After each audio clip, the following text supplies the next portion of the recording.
Bienvenue sur la chaîne Justice TV. Aujourd'hui, je vais vous parler des véritables raisons pour lesquelles Muammar Kadhafi, le guide de la Jamaria révolution arabe libyenne, a été assassiné. A tout de suite. Justice, réveille-toi. Ma justice, réveille-toi. De son vrai nom, Muammar Mohamed Abou Minar Kadhafi, né en 1942 dans une zone rurale située à l'extérieur de la ville de Sirte, à l'ouest dans le désert libyen. Sa famille est issue d'un petit groupe tribal relativement peu influent appelé Kadhafa ou Al-Kadhafi. Muammar Kadhafi était le seul fils de ses parents à avoir survécu à l'accouchement. Muammar Kadhafi tout d'abord suit une éducation islamique et après il entra à l'âge de 9 ans à l'école primaire de Sirte. Et ensuite de 1956 à 1961 il poursuit les cours de l'école préparatoire de Seba. En 1961, lors de la rupture du traité d'alliance entre la Syrie et l'Égypte, Muammar Kadhafi organise une manifestation avec ses camarades pour soutien au régime égyptien de Gamal Abdel Nasser. Pour cela, il fut cherché de l'école de Seba. Ensuite, il poursuit sa scolarité à Misrata. Misrata, là où il apprendra l'anglais et l'italien, langue très importante à l'époque pour tout Libyen souhaitant faire carrière militaire. Muammar Kadhafi étudie le droit à l'université de Tripoli. Et ensuite, désirant de faire carrière militaire, il rentre dans l'académie militaire de Benghazi en 1963. Muammar Kadhafi accède au pouvoir en 1969, qui met fin à la monarchie et fut assassiné le 20 octobre 2011 à 12h30 dans sa ville natale, Sirte, à l'âge de 69 ans.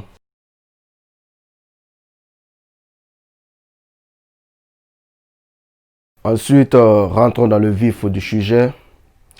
Les véritables raisons de l'assassinat de Muammar Kadhafi. La première véritable raison est le lancement d'un satellite africain. Et à cette époque, pour la toute première fois, c'est Muammar Kadhafi qui offrait à toute l'Afrique un satellite de télécommunication.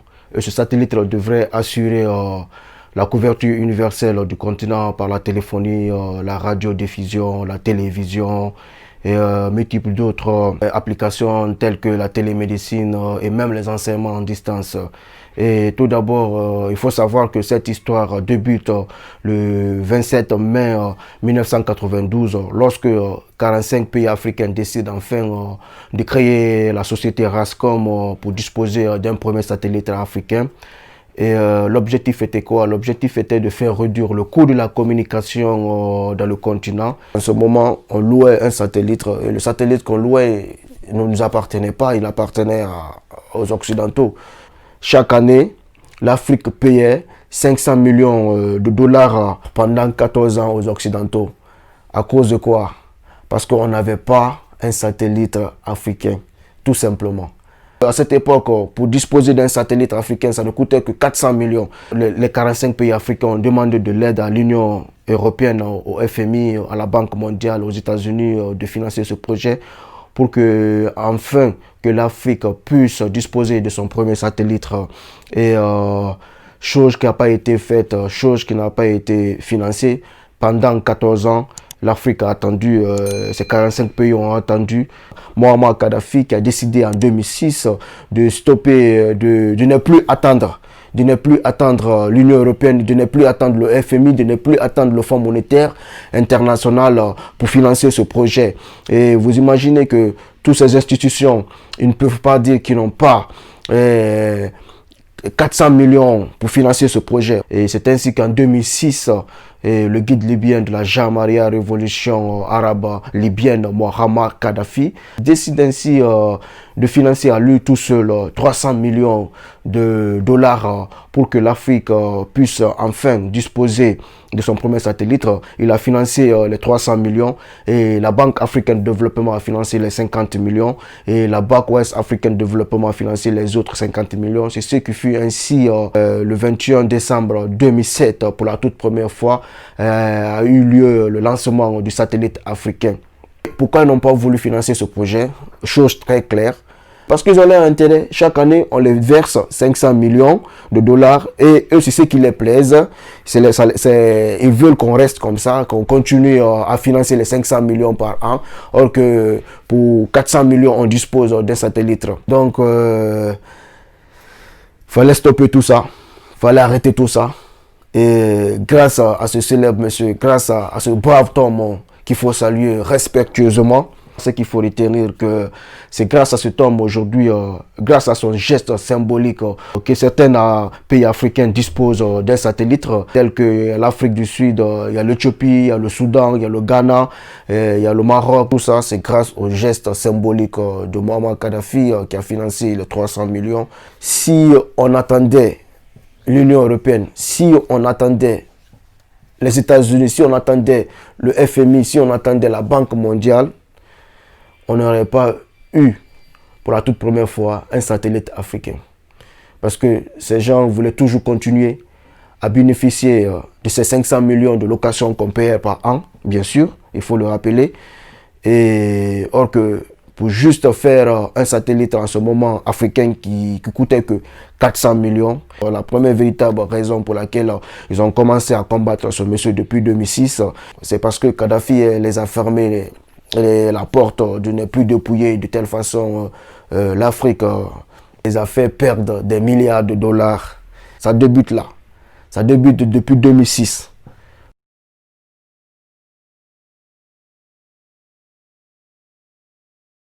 La deuxième véritable raison est l'institution d'un fonds monétaire africaine qui avait trois grands projets phares qui sont la construction d'une banque africaine d'investissement qui aurait eu pour siège Sirte dans la ville natale de Muammar Kadhafi et la création en 2011 d'un fonds monétaire africain avec un capital de 42 milliards qui aurait eu pour siège Yaoundé au Cameroun et ensuite la construction d'une banque centrale africaine qui aurait eu pour siège Abuja au Nigeria. Kadhafi voulait construire aussi une zone monétaire arabo-africaine indépendante avec un dinar en or. Je dis bien, l'argent serait en or, les pièces d'argent en or. Avec la banque centrale africaine, l'Afrique aurait eu pour la toute première fois une édition monétaire africaine. L'Afrique aurait eu sa première monnaie, oui, avec la création de la Banque centrale africaine, on aurait eu une première édition de la monnaie africaine. Ça fait plus de 50 ans que la France a la même mise sur certains continents africains qui utilisent encore le franc CFA. Et donc, il fallait mettre fin à tout cela. Et tout était prévu pour l'année 2014. Tous ces grands projets étaient prévus pour l'année 2014. Parce que le seul homme, il est capable de le faire et il allait le faire. Donc, voyant tout cela, les Occidentaux n'ont pas croisé les bras. Et ils ont empêché que le rêve des millions d'Africains puisse se concrétiser. Il fallait l'assassiner pour déstabiliser l'Afrique tout entière. Parce que non seulement avec le premier projet qu'il a reçu à faire, je parle du lancement d'un satellite africain pour la toute première fois. Donc, et pour ce grand deuxième projet, il fallait déstabiliser le continent africain. Mais qui fallait déstabiliser? La seule personne qu'il fallait déstabiliser, c'était Muammar Kadhafi. Donc, il fallait tout faire pour le tuer, pour ne pas que l'Afrique puisse avoir une banque africaine d'investissement et ensuite un fonds monétaire africain et ensuite aussi une banque centrale africaine. Donc, tout cela, il fallait éliminer Muammar Kadhafi. Il fallait le traiter de tyran, de dictateur, de mauvaise personne, de quelqu'un qui méprise son peuple, qui torture son peuple, qu'on l'accusait à tort pour ne pas que ce projet soit réalisé. En 2011, au moment où Muammar Kadhafi a annoncé la création du Fonds monétaire africain avec un capital de 42 milliards, en ce moment, imaginez le Fonds monétaire africain avec un capital de 42 milliards. Or que à cette époque, le FMI, le Fonds monétaire international, avait juste un capital de 25 milliards. C'est grandiose, c'est un grand projet. Donc, si cette création se faisait, ça allait mettre fin à toute activité du Fonds monétaire international dans le continent africain. Fonds monétaire africain, chose normale. Donc, il fallait mettre fin à tout cela. Donc, dans cette histoire, qu'est-ce qui fait mal dans tout ça? Dans tout ça, l'Union africaine est restée intacte, immobile, et a accepté, les dirigeants africains ont accepté que l'Occident puisse tuer Kadhafi. S'ils n'avaient pas accepté, ils ne pouvaient pas s'imposer de telle façon. Donc, des marionnettes, les traîtres, ils ont trahi le peuple africain, ils ont trahi le continent africain. La Libye faisait partie de l'Union africaine. Donc, pourquoi ces dirigeants sont restés intacts et ils n'ont pas voulu défendre ce monsieur? Certains pays ont défendu, mais on dit l'union fait la force. Et certains n'ont pas voulu défendre parce qu'ils ont peur. Pourquoi? C'est des marionnettes françaises. Ils ont peur qu'ils quittent au pouvoir. C'est tout. Un tel grand projet, pourquoi ne pas protéger? Parce que ces grands projets, c'était dans l'intérêt de tout un peuple, de tout un Africain, de tout Africain. Ce projet était bon pour tout Africain. Donc, un tel monsieur, qu'est-ce qu'il fallait faire? Il fallait le protéger. Il fallait le sauver. Il ne fallait pas l'assassiner de telle façon. Et pourquoi nous, nos dirigeants, ont accepté que l'OTAN, les États-Unis puissent venir bombarder la Libye? Or que la Libye fait partie de l'Union africaine. Et c'est inadmissible, c'est pitoyable. C'est une grande, très grande perte pour l'Afrique. Parce que ce monsieur ne devait pas mourir de telle façon. C'est pas de la bonne manière. C'est toujours les dirigeants africains qu'on fait unir de telle façon, qu'on tue de telle façon, qu'on maltraite de telle façon. Quel est le dirigeant européen depuis que la terre est terre qui a été humilié de telle façon? Il n'y en a pas. Pourquoi c'est seulement nous? Pourquoi allons-nous toujours accepter que ces gens nous maltraitent de telle façon? C'est quelque chose vraiment qui fait trop mal. Ça fait trop mal le fait que ces dirigeants sont restés comme ça, immobiles. D'accord? Et que l'OTAN puisse agir. Il n'y a aucun pays en Afrique qui dira que n'ont jamais eu une aide de cet homme, de Muammar Kadhafi. Rare. Des personnes mal intentionnées qui n'ont pas voulu que ce projet se réalise. Parce que moi, je disais que ce n'est pas les Occidentaux, ce n'est pas l'OTAN, ce n'est pas l'Union européenne, ce n'est pas les États-Unis. C'est nous-mêmes qui avons accepté que Kadhafi soit tué. Si on s'opposait, si le dirigeant africain s'opposait, disait non, ce n'est pas de telle façon, ce n'est pas de telle manière qu'il faut agir. Nous allons arranger ça entre nous. Mais pas de telle façon. Vous vous déplacez de chez vous, vous venez pour bombarder un membre de l'Union africaine. Donc, c'est honteux pour nous, c'est honteux. C'est une très grande perte pour l'Afrique. Ça, je vous le dis. Une très grande perte pour l'Afrique.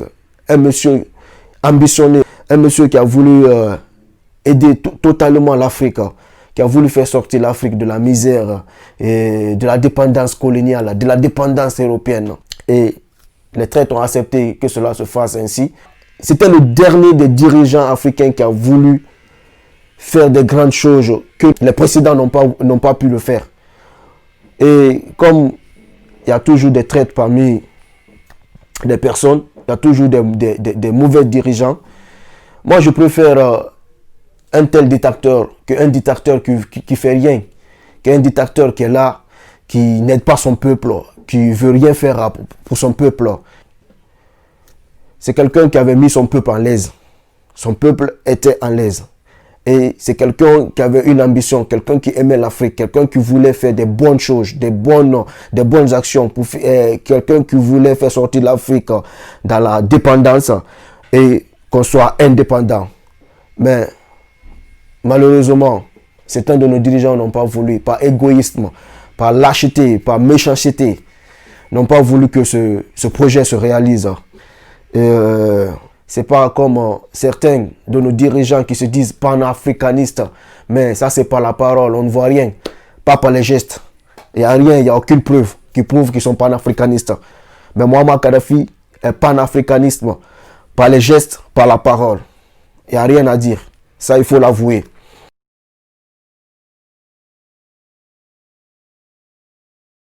Au temps de Muammar Kadhafi, les Libyens vivaient dans un paradis sous terre. Il n'y a qu'un peuple au temps de Muammar Kadhafi, sous terre bien, qui vivait mieux qu'un Libyen, que les Libyens. Il n'y en avait pas. S'il y en a, donnez-moi un exemple dans les commentaires. L'eau à usage domestique, elle était gratuite. L'électricité à usage domestique, elle était gratuite. Et chaque famille recevait 300 € par aide par mois. Chaque famille recevait 300 € par mois. Chaque étudiant voulant faire des études à l'extérieur de la Libye, on les octroyait une bourse de 1627 €. Les citoyens n'avaient pas d'impôts à payer. Les citoyens n'avaient pas d'impôts à payer. La TVA n'existait pas en Libye au temps de Muammar Kadhafi. Les banques faisaient des prêts sans intérêt, sans rien attendre en retour. Si il y a un peuple dans ce monde qui regrette amèrement, c'est le peuple libyen. Le peuple libyen vivait dans un paradis terrestre.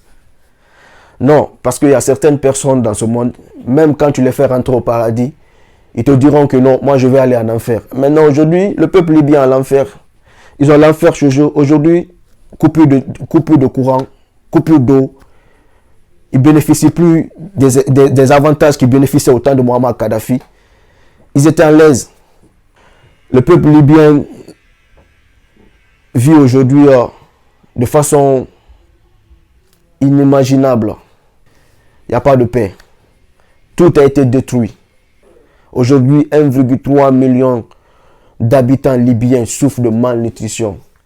Au temps de Muammar Kadhafi, tu ne peux même pas imaginer un tel truc, même en rêve. Kadhafi a fait des grandes choses pour son peuple et a aussi fait des grandes choses pour le peuple africain. On ne devait pas accepter que ce monsieur parte ainsi.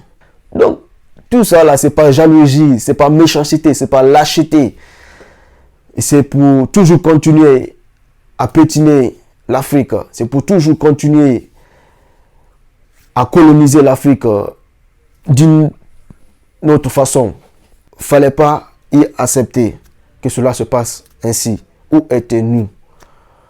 L'Union africaine, les dirigeants africains devaient dire ok, comme ton peuple te traite de méchant, te traite de tyran, te traite de dictateur, qu'est-ce que nous te proposons? Nous te proposons de venir au sein de l'Union africaine, déjà que le pays la Libye est pays membre, de venir gérer l'Union africaine. Parce que c'était dans notre intérêt. Tout ce qu'ils voulaient faire pour l'Afrique, c'était dans l'intérêt africain. Tout est possible, mais pas le tuer, pas l'assassiner. Tout était possible. Mais aujourd'hui, nous regrettons amèrement. Le peuple africain regrette amèrement. Le peuple libyen regrette amèrement. Ne devrait pas du tout accepter que cela se fasse ainsi. Pas du tout. Pas de telle façon, pas de telle manière qu'il fallait agir. C'est méchant. C'est méchant ce que ces gens ont fait. Parce qu'une âme n'appartient pas à aucun être vivant sur terre. Je ne dirais pas qu'il était tout à fait parfait. Je ne dirais pas qu'il n'a pas fait de mauvaises choses. Comme tout être humain, tout le monde a commis des erreurs, tout le monde a fait de mauvaises choses. Mais il fallait défendre ses idées, il fallait défendre son envie d'aider l'Afrique. C'est ce qu'il fallait défendre. Il ne fallait pas voir le côté sombre. Tout être humain a un côté sombre. Tout être humain a un mauvais côté. Et c'est ce que les dirigeants africains devaient sauvegarder. Ses envies, ses aides, ses idées, il fallait défendre. Mais moi je dirais que ils ont réussi à le tuer. Mais non, ils ne vont pas réussir à tuer le rêve que ce monsieur a voulu implanter, que ce monsieur a voulu faire, que ce monsieur a voulu créer en Afrique. Ce n'est pas un dictateur. Kadhafi n'a pas été dictateur. Prenons l'exemple de certains de nos dirigeants africains qui sont là, ils ne font rien pour leur peuple et qui veulent toujours rester au pouvoir. Je préfère un dictateur qui fait des bonnes choses, des bonnes actions pour son peuple, qui construit son pays, qu'un dictateur qui ne fait rien durant des années et qui fait que détruire son peuple.